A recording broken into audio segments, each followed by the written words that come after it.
Friends, welcome to Star Education. देखिए, आज हम पर्यावरण के कुछ क्वेश्चन करेंगे जो सीटेट में बार बार रिपीट होते हैं।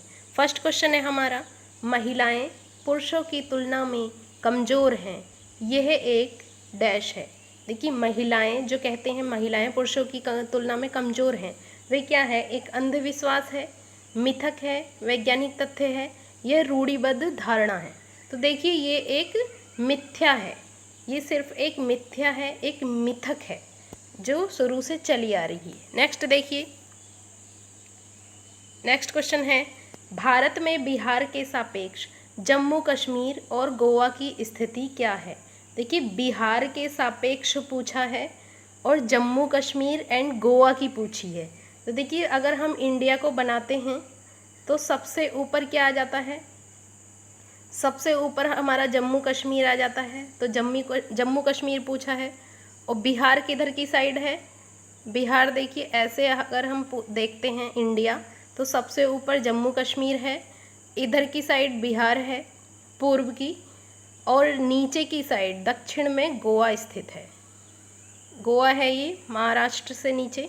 तो इसमें देखेंगे, देखिए क्या दिया है, दक्षिण पश्चिम और उत्तर पूर्व। सबसे पहले जम्मू कश्मीर है, फिर गोवा है। तो जम्मू कश्मीर के बारे में पहले दिया होगा और गोवा का बाद में। तो देखिए, दक्षिण पश्चिम, तो बिहार यहाँ है, इसका दक्षिण पश्चिम किधर होगा? देखिए, इधर होता है पूर्व और ऊपर की साइड होता है उत्तर। दोबारा से बनाते हैं हम।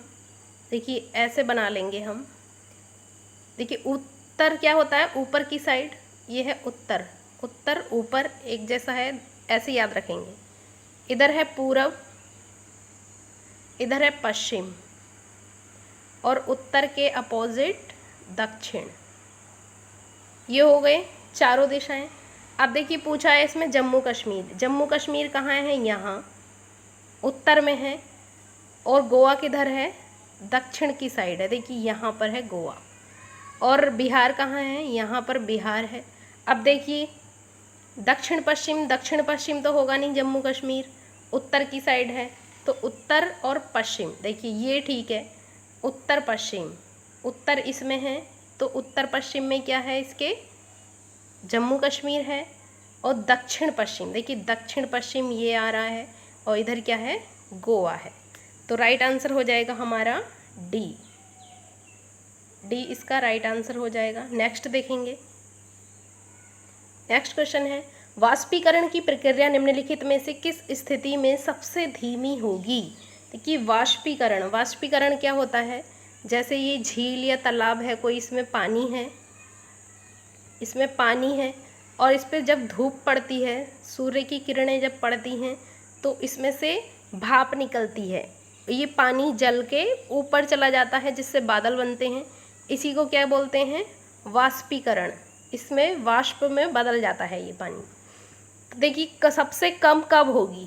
कब होगी कम? जब इसका क्षेत्र कम होगा, क्षेत्रफल कम होगा, और क्या, तापमान भी कम होगा। सूर्य की रोशनी जितनी कम पड़ेगी उतना ही कम वाष्पीकरण होगा। जितना ज़्यादा तापमान होगा उतना ज़्यादा वाष्पीकरण होगा। तो देखिए, इसका आंसर हो जाएगा ए, सतह क्षेत्र और तापमान दोनों में कमी, तब होगी धीमी। नेक्स्ट देखते हैं, ए आंसर हो जाएगा इसका। नेक्स्ट क्वेश्चन है, स्थानों, दूरियों और दिशाओं की सापेक्ष स्थिति को समझने की क्षमता है। देखिए, स्थान, दूरी और दिशा कब हम अच्छे से समझ सकते हैं? जब हमारे अंदर चित्रण कौशल होगा। नेक्स्ट देखते हैं, नेक्स्ट क्वेश्चन है, किस राष्ट्रीय पाठ्यचर्या फ्रेमवर्क NCF ने प्राथमिक स्तर पर एक एकीकृत पाठ्यचर्या क्षेत्र के रूप में पढ़ाए जाने के लिए पर्यावरण अध्ययन की सिफारिश की थी? तो इसका राइट आंसर हो जाएगा NCF 1975, NCF 1975। नेक्स्ट देखते हैं, भारत में किस क्षेत्र में स्थानांतरित खेती करने का रिवाज है? देखिए, स्थानांतरित खेती है ये, स्थानांतरण खेती भी बोलते हैं इसको, शिफ्टिंग कल्टीवेशन भी बोलते हैं, और इसको एक खेती और बोलते हैं झूम खेती। झूम खेती कहाँ होती है? ये ये देखिए उत्तर पूर्वी क्षेत्र में होती है, असम नागालैंड में होती है ये, तो इसका आंसर हो जाएगा बी। इसको देखिए पहली वाली वीडियो में मैंने बहुत अच्छे से समझाया है और इससे हर बार एक क्वेश्चन जरूर बनता है। नेक्स्ट देखिए, नेक्स्ट क्वेश्चन है, नदी बांधों से उत्पन्न जल विद्युत के लिए निम्नलिखित में से कौन सा कथन सत्य नहीं है। देखिए सत्य नहीं पूछा है, इसका ध्यान रखेंगे। देखिए जब नदी पर हम बांध बना देते हैं, जैसे ये नदी है और इस पर हम बहुत ऊंचा बांध बना देते हैं जिससे इसका पानी बहुत सारे एरिए में रुक जाता है, और जब हमें ज़रूरत होती है तो हम थोड़ा थोड़ा पानी छोड़ते हैं और यहाँ पर ही बिजली भी उत्पादन करते हैं। इसी पानी से ऊपर से गिराया जाता है जिससे बिजली उत्पादित होती है। तो देखिए इसकी क्या कौन सा कथन सत्य नहीं है। फर्स्ट है, बांध स्वदेशी लोगों को अपनी नदी की जीवन रेखा से अलग करते हैं, ये राइट हो जाएगा। बांध टिकाऊ विकास को प्रोत्साहित करते हैं। नेक्स्ट पढ़ते हैं, ये पानी हवा को प्रदूषित नहीं करता है। तो हाँ देखिए ये पानी हवा को प्रदूषित नहीं करता है, कुछ भी नुकसान नहीं होता है इससे पानी और हवा को हमारी। जल विद्युत सुविधाओं से बड़े पर्यावरणीय प्रभाव हो सकते हैं। तो हाँ देखिए ये भी सही है, क्योंकि जल विद्युत सुविधाओं से बहुत बड़े पर्यावरणीय प्रभाव हो सकते हैं, हमारे पर्यावरण पर बहुत बड़ा इफ़ेक्ट पड़ता है, क्योंकि यहाँ के जो जीव जंतु हैं वो सब मर जाते हैं। इतने बड़े एरिया में जब पानी भरा जाता है तो भूस्खलन का भी डर रहता है। तो इसका राइट आंसर हो जाएगा, इसमें नहीं पूछा है तो देखिए ये इसका राइट आंसर हो जाएगा। बांध टिकाऊ विकास को प्रोत्साहित करते हैं, इसमें देखिए टिकाऊ विकास नहीं होता है, तो ये राइट आंसर हो जाएगा। नेक्स्ट क्वेश्चन देखते हैं, निम्नलिखित में से कौन सी ग्रीन हाउस गैसें हैं। ग्रीन हाउस गैस पूछा है। देखिए जलवाष्प भी ग्रीन हाउस गैस है, कार्बन डाइऑक्साइड भी ग्रीन हाउस गैस है, मीथेन भी। तो उपयुक्त सभी इसका आंसर हो जाएगा डी।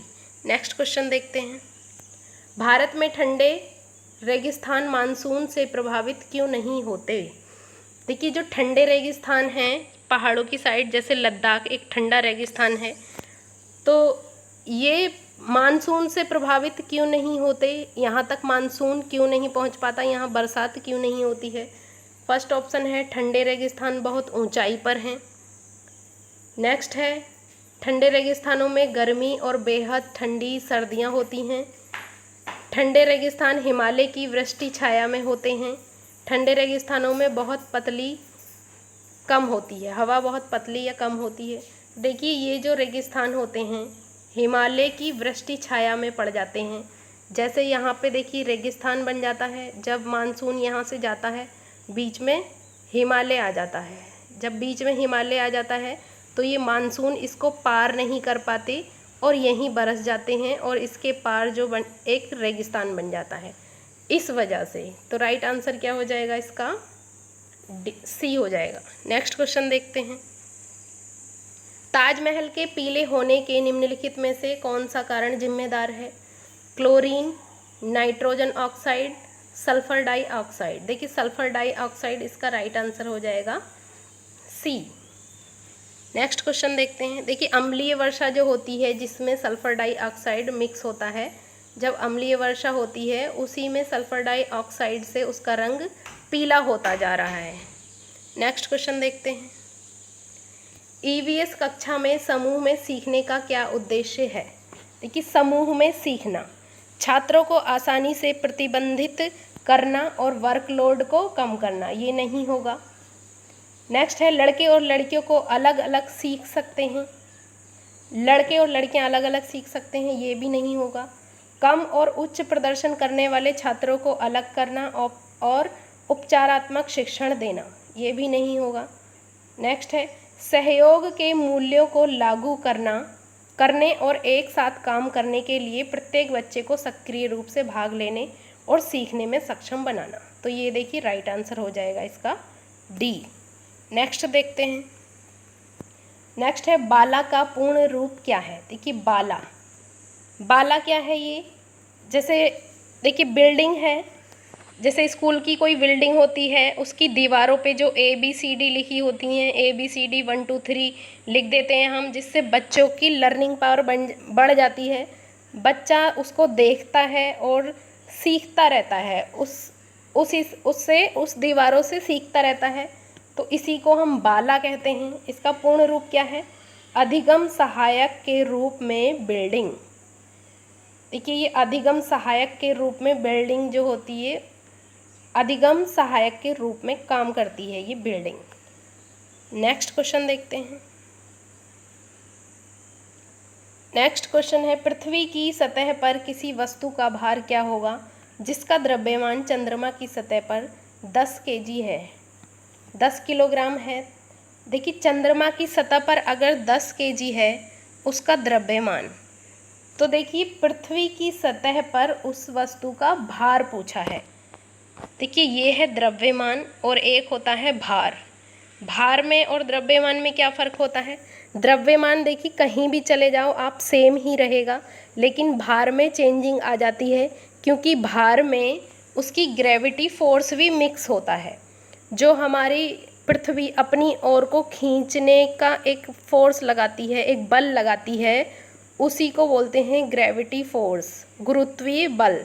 तो इसमें गुरुत्वीय बल मिक्स हो जाएगा, इसमें जोड़ देंगे। देखिए इसके द्रव्यमान में चंद्रमा की ग्रेविटी से 6 गुना अधिक पृथ्वी की ग्रेविटी फोर्स है, तो इसमें देखिए 6 गुना कर देंगे इसको,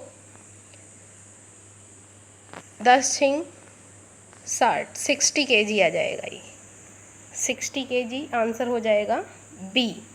नेक्स्ट क्वेश्चन देखते हैं। देखिए चंद्रमा की सतह पर जैसे इंडिया पर 10 kg का कोई व्यक्ति है, तो उसका भार जो होता है वो चंद्रमा पर 1/6 कम हो जाता है, क्योंकि वहाँ से 6 गुना अधिक यहाँ पर भार होता है हमारी इंडिया पर, पृथ्वी पर। नेक्स्ट देखते हैं। एक विलेय का विघटन दर डैश पर निर्भर करता है। किस पर निर्भर करता है एक विलेय का विघटन दर? उसके सतह क्षेत्र पर। नेक्स्ट देखते हैं। सुषमा चाहती है कि उसके छात्रों को पेड़ों के संरक्षण के लिए संवेदनशील बनाया जाए। निम्नलिखित में से कौन सी ऐसा करने की सबसे उपयुक्त रणनीति है? देखिए छात्रों को संवेदनशील बनाना है पेड़ों के संरक्षण के लिए, पेड़ों के बचाव के लिए। फर्स्ट ऑप्शन है बच्चों को एक पौधे अपनाने और पोषित करने में मदद करना।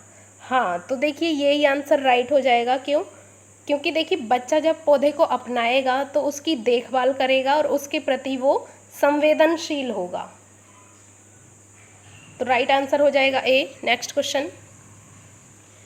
क्वेश्चन है, निम्नलिखित में से कौन सी ईवीएस कक्षा में गतिविधियां हैं? ईवीएस कक्षा में कौन कौन सी गतिविधियां हो सकती हैं? श्यामपट्ट का उपयोग हो सकता है, चित्र पढ़ना ये भी हो सकता है, फील्ड भ्रमण ये तो होता ही होता है, तो राइट आंसर हो जाएगा उपयुक्त सभी।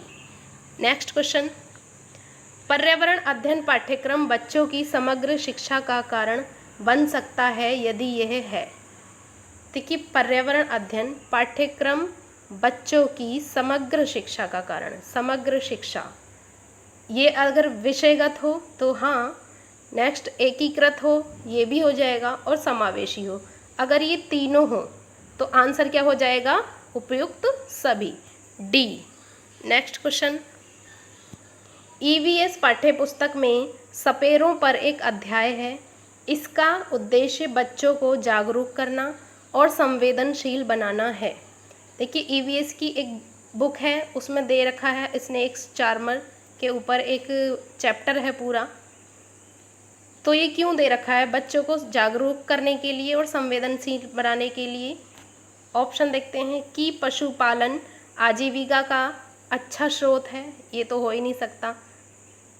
नेक्स्ट है कि यह एक अवैध कार्य है, ये निगेटिव वर्ड है, ये भी नहीं होगा। सपेरों के लिए क्योंकि बच्चे इन दिनों अक्सर उन्हें नहीं देखते हैं, हो सकता है। नेक्स्ट देख लेते हैं कि सपेरे सांपों को नुकसान नहीं पहुंचाएं और उन्हें अपनी आजीविका से वंचित करने से पहले विकल्पों को प्रदान करने के लिए की आवश्यकता है, तो आंसर हो जाएगा डी। देखिए सबसे सुटेबल आंसर, इसमें सबसे बेस्ट आंसर डी ही है।